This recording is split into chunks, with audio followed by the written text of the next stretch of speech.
외견으론 범죄 스릴러물, 내면으론 인간 존재에 대한 추리물. 영화 큐어입니다. 어떻게 보느냐에 따라서 장르의 경계를 넘나드는 영화이자 장르 자체를 확장한 영화이죠. 채널의 대다수 영상에서는 독백처럼 이야기할 예정인데요. 큐어는 심층적으로 파고들 때 매우 흥미로운 영화라 이번 인트로 부분에서만 해설을 살짝 첨가하겠습니다. 큐어 영화에 대한 많은 이야기들을 먼저 종합해봤어요. 본 영화가 90년대의 일본, 그러니까 버블 경제 붕괴, 옴즐리교와 연관한 평론이 많습니다. 그건 기본으로 깔고 그 외의 핵심을 추리면 이렇습니다. 마미야가 악을 상징하며 그것을 역병처럼 퍼뜨리고 다닌다. 영화의 이전 제목인 전도사가 그 마미야이며 그가 치료법으로 체면을 통해 사람을 죽였다. 이것이 결국 타카베에게로 이어져 주인공 내면에 있는 악이 깨어졌다. 체면이라는 기존 전도법과 다르게 영화 마지막에선 다른 방식으로 악이 일깨워졌다. 이 내용과 비교해서 앞으로의 해석 방향을 짧게 살펴볼게요. 마미야는 악을 상징하는 인간 내면이자 인간 자체를 상징하는 캐릭터다. 저 역시 그렇게 봐요. 그렇지만 역병을 퍼뜨린다고 보기에는 좀 아쉬워요. 오히려 사회에 만연하고 잠재되어 부유하는 악에 가깝다 느낍니다. 많은 분들도 그렇게 보시듯 마미야가 직접 사람을 찾아가는 일은 없습니다. 이리저리 유유히 다니는 그를 붙잡는 건 항상 사람들이었죠. 교사, 경찰, 형사가 대표적입니다. 영화 속 악은 이미 인간 내면에 있는 걸로 묘사되고 그렇기에 인간의 탈로 마미야를 보여주고 있죠. 동시에 상징이라서 사회와 내면을 넘나드는 캐릭터입니다. 마미야에 관한 건 챕터 2에서 자세히 다루어 볼게요. 그리고 여기서 시선을 옮겨보겠습니다. 마미야만큼 똑같은 비율로 전혀 주목되지 않는 캐릭터가 있어요. 중요성은 똑같은데 말이죠. 바로 아내 후미에입니다. 정신병이 있다는 설정 때문일까요? 좀 더 사람처럼 느껴져서인지 후미에가 정신병 걸린 아내로만 다루어지는 게 많이 아쉽습니다. 그냥 인물로 말이죠. 병에 걸린 아내는 우리의 내면, 병들어 재임을 발휘하지 못하는 서남이자 놓지 말아야 할 짐인 인간성으로 볼 수 있습니다. 영화의 스토리 전개와 구도만 보아도 그렇죠. 그렇기에 마미야만큼 중요한 캐릭터로 어떻게 다루어지는지를 챕터 1에서 보겠습니다. 또 한 명 더. 주인공 타카베입니다. 이 주인공도 마미야처럼 다루어지지 않아요. 그러니까 주목받는 건 비슷한데 의미면에서 말이죠. 좀 의외이면서 반응이 공감이 가요. 왜냐하면 대다수 영화에서 주인공이란 너무 인간미가 넘치거든요. 큐어에서도 정신과 의사 사쿠마한테 계속 잔소리를 듣잖아요. 그렇듯 우리가 가장 먼저 이입할 수 있는 주인공이라 다층적으로 다루어지기 힘듭니다. 이 영상에서는 마미야, 아내, 그 두 사람과 동등한 위치에서 타카베를 한번 보겠습니다. 바로 불안이라는 흔들리고 괴로워하며 나를 추궁하는 의식의 주체로서요. 달리 말해 한 사람이라는 외형 넘어 불안이 근본인 나를 말이죠. 타카베에 관한 건 챕터 3에서 보겠습니다. 본론 가기 전 잠깐 정리입니다. 해석 전에 오래된 이분법을 먼저 버려야 해요. 대척점이자 양끝 단위로서의 선, 악이 아니라 선, 불안, 악이라는 동일 괄호에 경계를 지우고 서로를 침범할 수 있는 구도로 배치시켜 볼게요. 큐어는 선을 긋지 않고 하는 땅따먹기 게임입니다. 나라는 인간 내면에 누가 더 공댕이를 밀어붙이느냐, 누가 땅을 더 많이 가져가 지분율을 100%로 만드느냐의 싸움인 거죠.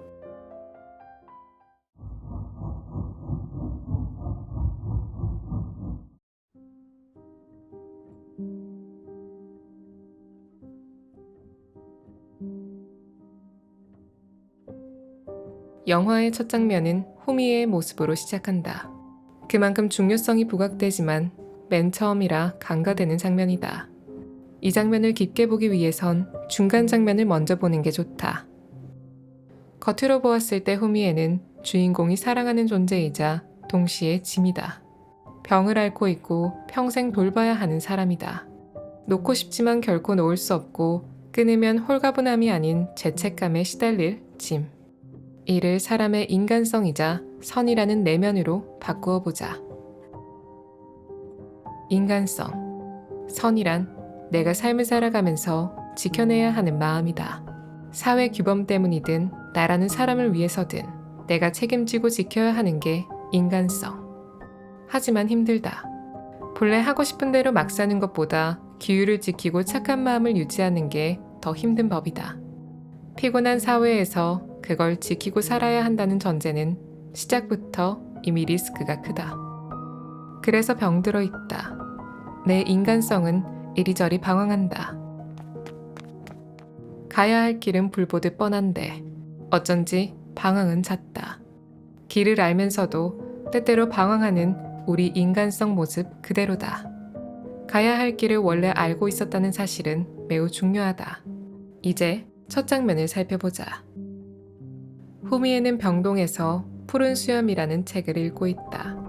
책에 숨겨진 답 없이 본 내용과 좀 다르게 언급되는 이 영화 속의 내용만 알아도 충분하다. 푸른 수염을 가진 왕에게 한 남자가 자신의 딸을 신부감으로 보내버린다. 그 내용을 읽던 후미에는 도중에 책을 가져간 주치의에게 말한다. 이미 결말을 알고 있다고. 책 속의 딸이 왕을 죽인다 말한다. 다시 그녀를 인간성으로 보자. 나의 인간성은 결말을 알고 있다 한다. 이 말은 내가 행할 모든 일들을 사실 나의 인간성은 이미 다 알고 있다는 뜻이다. 이걸 너무 어렵게 생각할 필요는 없다. 그냥 삶의 예시로 대입해보자. 나를 욕하는 타인을 똑같이 욕하면 안 된다는 것. 나를 하대한 사람에게 악감정을 가져봤자 나만 더러워진다는 것. 모두 다 아는 사실이다. 내 인간성을 버렸을 때 나올 결말. 우리의 인간성은 그걸 앞서 알고 있다. 그럼에도 누군가는 똑같이 타인을 해치고 누군가는 결말을 알고 있기에 애써 참는다. 똥이 더러워서 피하지 무서워서 피하냐며. 인간성인 그녀는 영화 속 인물들이 가야 할 길과 원하는 길 그리고 결말을 이미 안다는 걸 뜻한다. 영화에선 마미아가 나왔을 때가 그렇다. 인간성을 버리면 안 된다는 걸 안다. 그럼에도 교사가, 경찰이 옆에 있는 사람을 해쳤다. 그 직후 다시 후미에가 나온다. 책을 다시 묻는 의사의 말에 그녀가 답한다. 아니요, 본 적도 없는 건데요. 그녀의 기억은 사라졌다. 표면으로는 병이 위중해져서다. 그러나 인간성 상징으로 보았을 땐 인간성이 날아간 거다. 왜? 사람을 해쳤으니까. 교사, 경찰 그들이 인간성을 저버려 지켜오던 인간성이 날아갔다는 의미다. 마미아를 만나고 왔다. 없애고 싶은 놈과 다시 한바탕 싸우고 왔다. 집으로 돌아오니 어떻게든 요리를 해주던 아내가 이젠 내게 날고기를 준다. 단순히 아내가 아파서 그런 게 아니다. 아내, 그러니까 인간성의 경고다. 날고기를 먹는 건 짐승. 이렇게 말하는 것 같다. 당신 지금 인간 아니라고. 더러운 것을, 내면의 악을 없애야 한다는 압박을 느낀다. 그래서 내 인간성은 자꾸만 빈 세탁기를 돌린다. 덜덜덜. 마치 타카베의 공허한 내면이 일으키는 불안의 소리 같다. 고기를 집어 던졌다. 표면으로는 정신병을 앓는 아내에 대한 분노다. 허나 내면으로 보았을 땐 더 다층적이다. 실은 타카베도 자신의 상태를 안다. 감당이 되질 않자 화가 치솟기 시작한다. 잠에 빠진 모습대로 내 내면에서 인간성이 밀려나는 걸 느낀다. 이처럼 후미에는 인간성을 상징한다. 마치 짐처럼 한 사람이 힘겹게 지켜오는 사람이란 존재의 뿌리다. 후미에는 영화 끝에서 그 의미를 더욱 부각시키는데 그 하이라이트는 마미야와 타카베를 지나 모든 의미와 함께 살펴보려고 한다. 마미야는 가장 주목받는 캐릭터다. 인트로에서 밝힌 그대로 마미야는 악을 상징하며 그런 악이 인간 자체라고 말하는 것과 같다. 허나 특정 인물을 대상화하여 한 사람의 악이라 국한하지 않기 위해 영화는 많은 방어 장치를 곳곳에 깔아둔다. 마미야 쿠니히코, 이름부터가 사회에 있는 아주 흔한 사람임을 뜻하고 한 인간이 뿌리내린 공간 틈에 있다 혹은 파고든다는 뉘앙스다. 맨 처음 사건도 방어 장치다. 악이 멀리 도망간 게 아니라 이 가까이 숨어있다 말하는 장면. 얼굴 없는 전도사의 이미지. 최면과 X자 살인이 메스머리즘이라는 오랜 역사에서 시작되었다는 장치.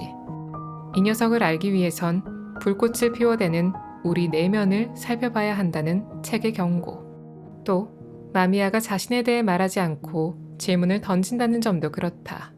그는 특정 인물이 아니라 우리 내면에 존재하는 부정적인 감정, 악이며 이것이 우리에게 매번 질문을 던진다는 걸 상징적으로 보여준다. 범죄까지 가지 않아도 괜찮다. 그냥 짜증 정도로만 생각해보자.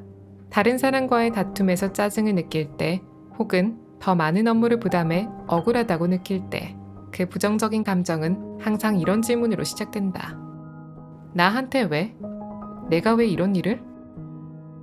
악감정은 나라는 인식과 결코 떨어질 수 없다. 내가 공격받았을 때, 아니 정확히는 공격받았다고 느낄 때, 부정적인 감정은 내게 묻는다. 마미아가 질문을 던지듯이 너가 누군데? 본부장이라는 직함 말고 너가 누구냐고. 사회적 직함 말고 답을 못 찾겠어서 화가 난다. 아, 내가 누구지? 진짜 어처구니 없으면서 무시당한 기분이라 더 화가 난다. 그처럼 나라는 주체의식과 악감정 사이에는 끊을 수 없는 고리가 있다. 내가 누군지는 모르겠지만 공격받은 느낌이면 일단 화부터 난다. 그래서 부정적인 감정은 내게 유혹한다. 욕하면 진다는 거 안다. 짜증내고 분노하면 내 품위를 잃는다는 거 안다. 하지만 하고 싶다. 안 된다는 거 알면서도 하게 된다. 그게 인간이다. 그때 악은 이렇게 유혹하는 느낌이다. 네 이야기를 들려달라고. 인간의 역사에서 언제나 악은 탐구 대상 중 하나였다. 악을 심판장에 세워 추궁한 게 우리의 역사다. 그러나 모두 알다시피 그 접근에 큰 전환을 불러일으킨 게 유대인 학살에 대한 책임을 묻던 재판에서다. 악마라 세운 이들은 우리의 생각보다 더 평범한 사람들이었다. 그저 같은 인간이 스스로 생각하지 못하는 무사위에서 악을 저지른다. 그걸 지적한 게 바로 한나 아렌트의 악의 평범성. 우리는 악을 무대에 세운다. 그것이 무엇인지 고찰해야만 반복하지 않으리라 여기고 또 이해 못하는 대상이라 생각하기에. 하지만 그렇지 않다. 악은 지극히 평범하고 내 내면에서 찾을 수 있는 녀석이다. 똑같은 인간의 모습으로서, 내면에서 우리를 잡아먹는 우위의 존재로서, 눈으로 보지 않아도 우리를 꿰뚫고 우리의 내면을 뒤흔드는 이로써. 그 녀석, 정확히는 내 내면이 묻는다. 내 마음속에 위험한 불꽃이 일었다. 누군가 켠 불꽃이 문제가 아니다. 체면이 문제가 아니다. 알고 보면 그 불을 지핀 게 우리 자신이다. 내면의 목소리에 넘어가 아내를 죽였고 동료를 죽였다. 누군가 나의 악을 자극했다 하더라도 근본 원인은 각자의 내면에 있다. 충동성과 거리가 멀다. 내면에 이미 쌓여온 분노였으니까.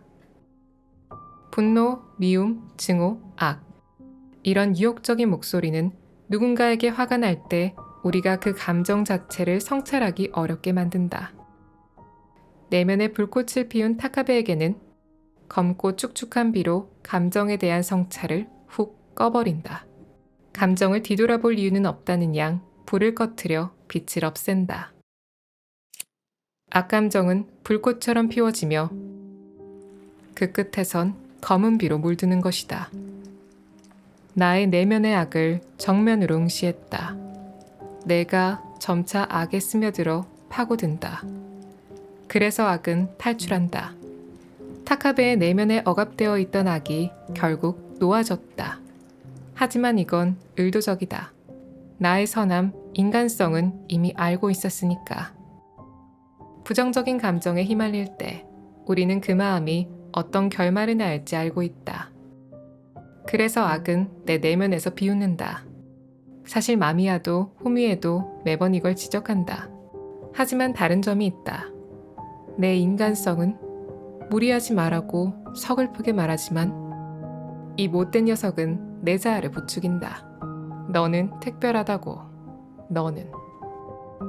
그래서 겨우 저 나무 의자 하나에 내면 전체가 흔들려서 요동치는 악을 놓아주고 만다. 나의 감정의 끝, 악이 궁금해서였을까? 의도가 무엇이었든 간에 일은 벌어졌다. 타카베도 그냥 타카베로 보기엔 다층적이다. 주인공이라 매우 인간적인데 이 영화에선 가장 친절한 사쿠마와 만날 때가 유독 그렇다. 짧게 사쿠마도 보고 가자. 그는 점차 악에 가까워지는 타카베를 보고서 계속 경고한다. 마미야가 기억을 잃었어도 멀쩡한 사람이야. 그놈과 대화하는 건 위험해. 가까이 하지 마. 완전 명의사다. 영화는 사쿠마를 통해 관객과 타카베에게 경고하지만 안 듣는다. 알고 있단다. 대답만 잘하는 게 딱 우리들 모습 같다.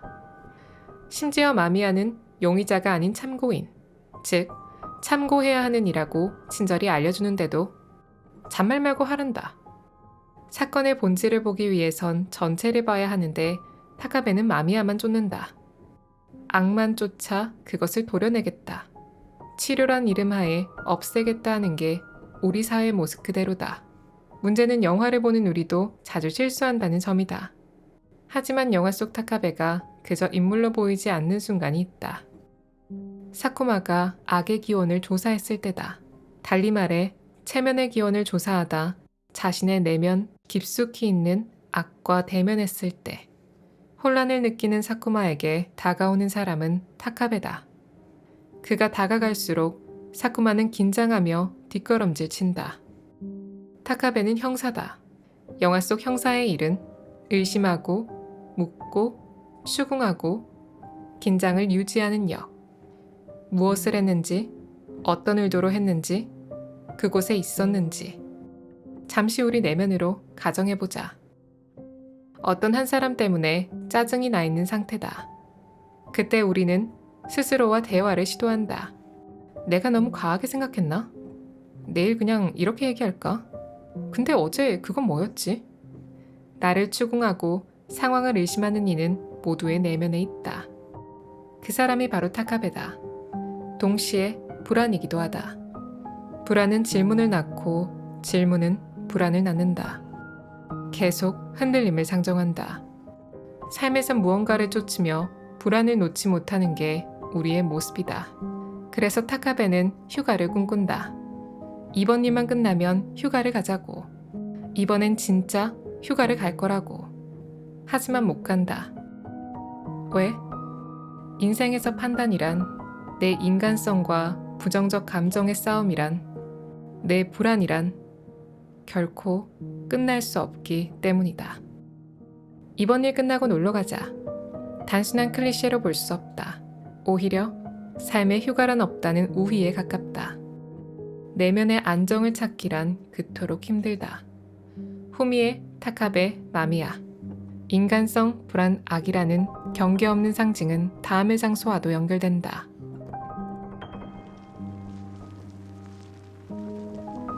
화장실, 세탁소, 세탁기. 이 세 가지는 영화에서 가장 자주 나온다. 쉽게 이미지를 상상해보자. 화장실. 일단 좀 더럽다.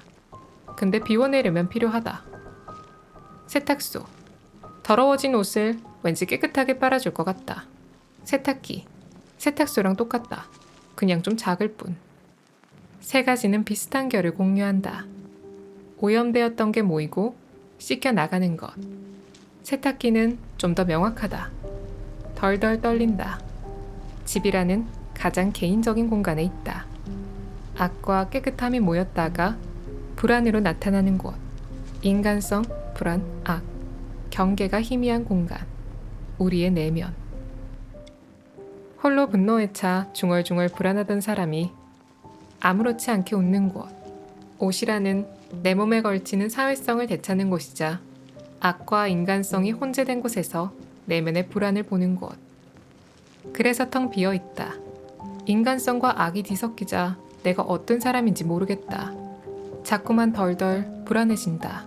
결국 내면의 땅 따먹기에서 악에게 졌을 때 영화는 두 가지의 감각을 더 제시한다. 다음을 보자. 넓은 병동. 공허다. 과하게 넓다.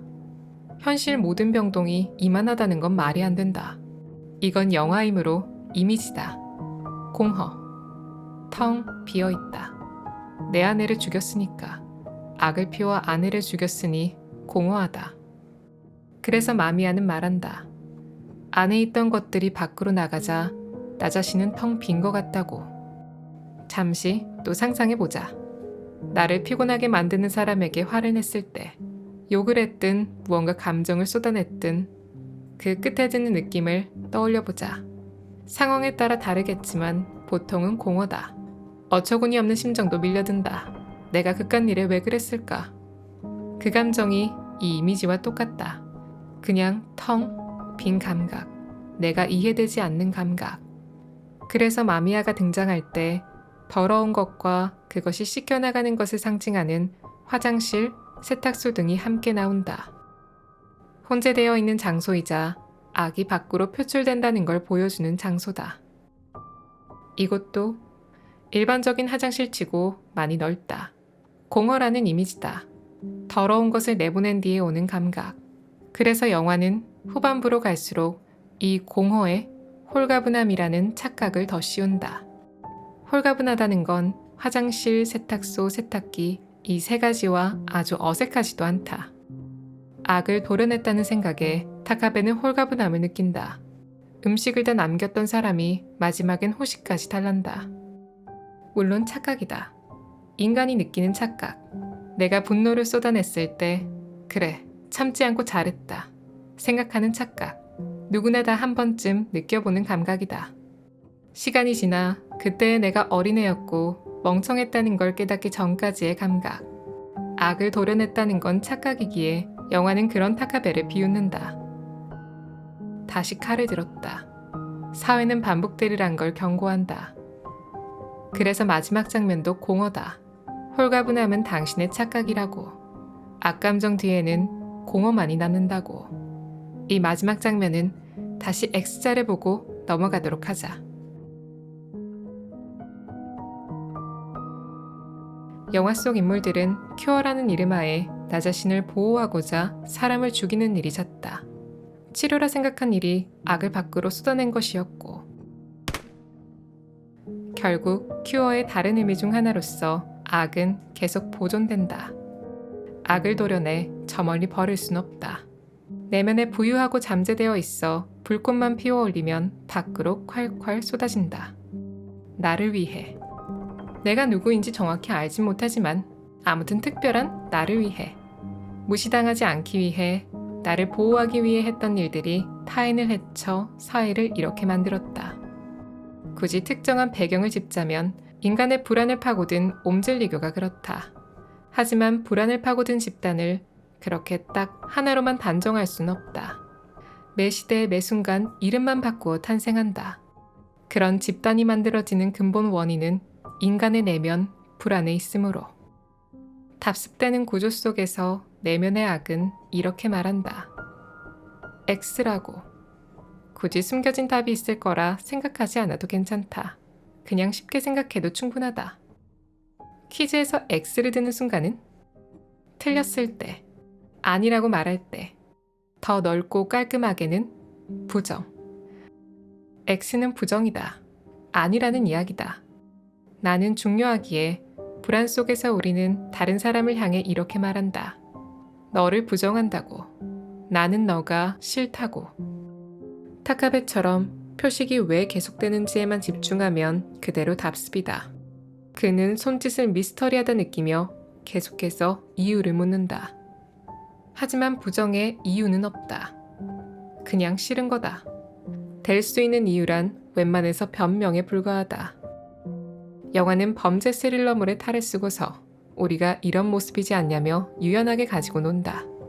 이 부정은 후반부에 더욱 흥미로워진다. 다른 사람을 향한 부정은 지금까지 이야기한 그대로다. 네가 날 짜증나게 하잖아. 다른 사람에 대한 부정은 긍정보다 더 큰 힘을 지녀 걷잡을 수 없이 퍼져나간다. 우리 일상 속 범죄, 정치, 회사, 학교 등 모두 그렇다. 단, 사쿠마의 경우는 다르다. 사쿠마는 메스머리즘을 조사하다 악이 자신의 내면에 있음을 직접 발견하는 캐릭터다. 역시 명의사다. 자신의 내면에 있는 악과 눈이 마주치자 그는 극도로 불안에 떨기 시작한다. 줄곧 침착함을 유지하던 그가 요동하는 모습이 낯설다. 하지만 우리 모습에 대입하면 어떨까? 극도로 이해가 가지 않는 사람과 나는 다르다고 생각했는데 알고 보니 똑같다고 한다.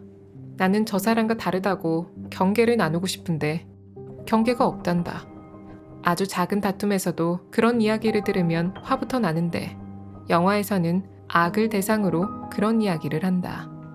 그래서 부정했다. 이렇게 겉으로는 체면에 걸린 모습이지만 실상 내면의 악을 마주하고 혼돈을 겪는 인간의 모습이다. 물론 외견상 그냥 체면에 걸린 것이라 보아도 흥미롭다. 사이비 종교처럼 나를 뒤흔드는 무언가에 홀린 것이다. 하지만 중요한 건 변하지 않는다. 체면이 근본 원인이 아니라 그 흔들림의 근원은 내면의 불안이다. 너는 누구냐는 말에 대답할 수 없는 악과 함께 살아가야 한다는 우리 근본인 불안. 그게 원인이다. 사쿠마는 스스로 목숨을 끊는다. 그런데 오른손은 묶여져 있었다. 이건 중요한 포인트다. 스스로를 향한 부정, 즉 악에 대한 불안과 부정이 죽음으로 이어졌다는 의미다. 이렇게 영화는 한 번 더 못 박는다. 악은 저 먼 곳에 있는 게 아니라 우리 내면에 있는 거라고. 아무리 부정해봤자 벗어날 수 없다는 걸. 타카베이자 불안이 이렇게 물은 바 있다. 마미아는 대체 뭐냐고. 사쿠마가 답한다. 전도사. 그렇게 답한 그의 얼굴이 혼란스럽다. 전도사가 무서워서일까? 그럴 리 없다. 전도사란 누구나 될 수 있는 동시에 실체 없는 존재라는 걸 알았으니까. 앞서 말했듯이 두려움의 대상은 내면의 악이다. 경계 없음에서 오는 두려움.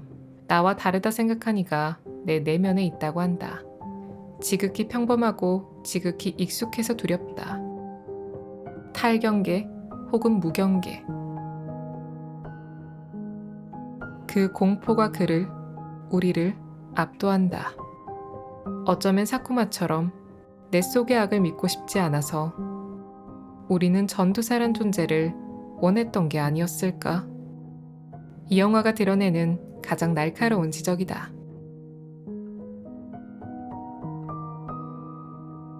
드디어 마지막 장면이다. 마지막은 이 영화의 최고 하이라이트다. 장면은 후미에가 잠든 순간부터 시작된다. 휴가를 꿈꾸다 내 인간성은 잠들었다. 불안은 곧 칼을 짚는다. 칼, 짐승, 날 것. 이 짧은 쇼트는 그가 단순히 체면에 홀렸다고만 보기엔 아쉬움이 남는다. 불안이 악에 잠식당하고 내 인간성이 잠들었단 경고다. 짧지만 강렬하다. 갑자기 장면이 이동한다. 언뜻 보면 케이블카처럼 보인다. 택시나 자가용을 타는 장면은 없다. 왜? 내 인간성이 잠들었으므로. 내 뿌리가 지켜오고 싶었고 붙잡고 싶었지만 동시에 간절히 놓고 싶었던 내 짐을 놓은 직후이기에. 타카베는 붕 떠버렸다. 마치 뿌리를 잃은 양 죄책감을 느끼며 알 수 없는 공허를 느끼면서 붕 떠있다.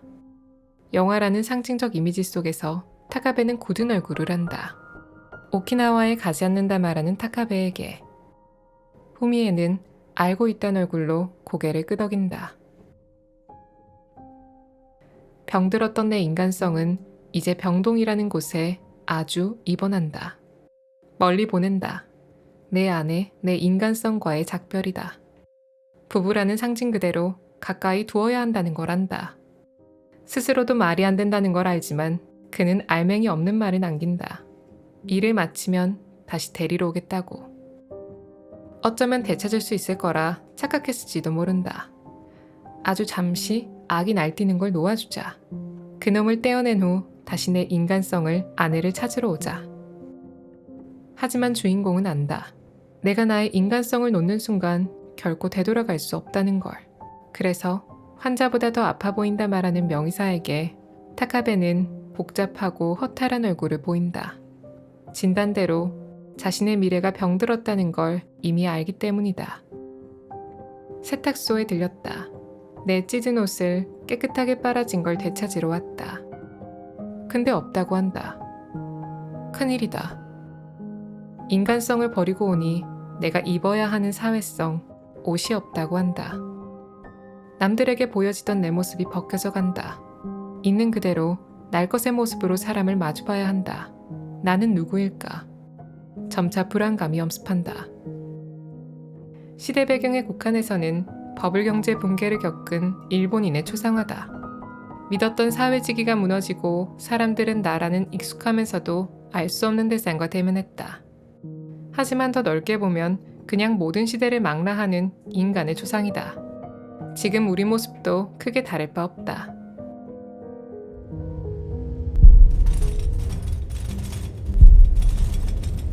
내면에서 악이 탈출했다.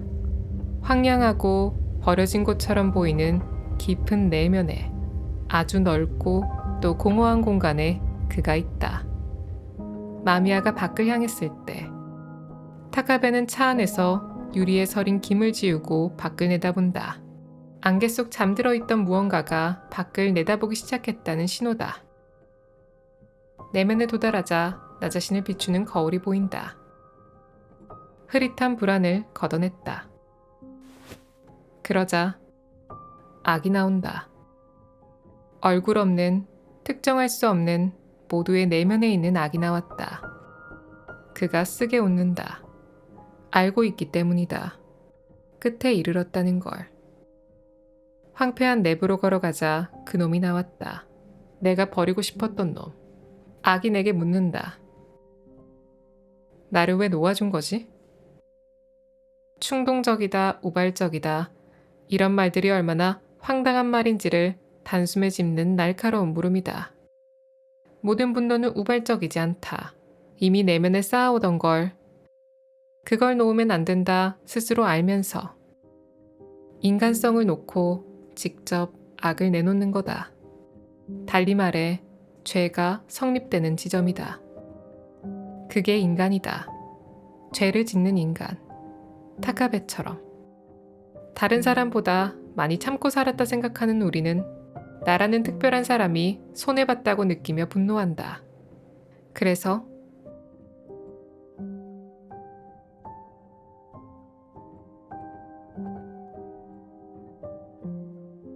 진짜 내가 억압되었다는 허황된 생각을 가지고 마음속 악감정을 사회로 내보낸다. 이 녀석도 비웃으며 지적한다. 죽여야 한다고 생각한다. 내 치부이자 이 끔찍한 놈을 짓눌려 이 녀석이 내가 되어서는 안 된다고 생각한다. 거의 다 왔다. 그러자 이 녀석이 말한다. 나를 부정한다. 비웃으며 나를 죽여봤자 되돌아갈 수 없다는 양 나를 부정한다. 총을 쏘았다. X를 긋지 않았지만 결국 같은 행위다. 도려내고자 나의 악을, 존재를 부정하며 총을 쐈다. 내 안의 분노와 악을 부정하고 죽이니 결국 남는 건 다시 분노와 악이다. 아이러니하지만 그렇다. 그때 아내가 내 인간성이 죽었다. 이제 존재하지 않는다. 부정을 당한 채로. 분노를 밖으로 털어냈을 때 순간의 감정에 지배당한 나 자신만이 남듯 고리를 끊고 털어내려 해도 결국 남는 건 내 내면의 것이다. 이 감정들을 대체 어디로 배출해야 할까? 가지고 있으면 쌓인다. 내면에 쌓아두자니 외면하려다 내가 죽고 밖으로 내보내면 타인이 죽는다. 분노와 악이 답습되는 구조를 아주 냉정하게 보여주는 영화다. 마지막, 타카베는 홀가분해 보인다. 만찬을 즐기고 커피까지 달라며 여유롭게 답한다. 비워진 내면은 허기를 느낀다. 다시 태어난 듯 깨끗해진 기분이다. 착각이다. 성찰없는 답습의 시작이다. 그 홀가분함은 잠깐 유지되는 꿈결. 곧 공허함이 찾아온다. 사회는 여전히 구조를 답습한다. 악을 도려내야 한다 생각하기에, 내면에서 그것을 내보내야 한다 생각하기에, 나를 보호하고자 계속해서 타인을 향한다. 아주 상냥했던 종업원이 칼을 빼든다. 일어날 일은 뻔하다. 끝에서 영화는 텅 빈 골목길을 보여준다. 크레딧은 잘려있다. 마치 타카베가 내면의 안개에서 무언가를 내보냈던 것처럼. 사람들의 소리가 아련히 들려온다. 하지만 있어야 할 사람은, 있어야 할 인간성과 내면에 가둬야 할 악은 보이지 않는다. 텅 빈 거리, 타카베의 내면이자 우리의 내면이 묻는다. 당신은 누구냐고, 나는 누구냐고. 불안감이 차오른다. 다시 공허라는 원점으로 되돌아왔다. 텅 비어버린 우리들에게 진정한 큐어란 무엇일까? 그 답을 찾는 게 바로 우리의 과제다.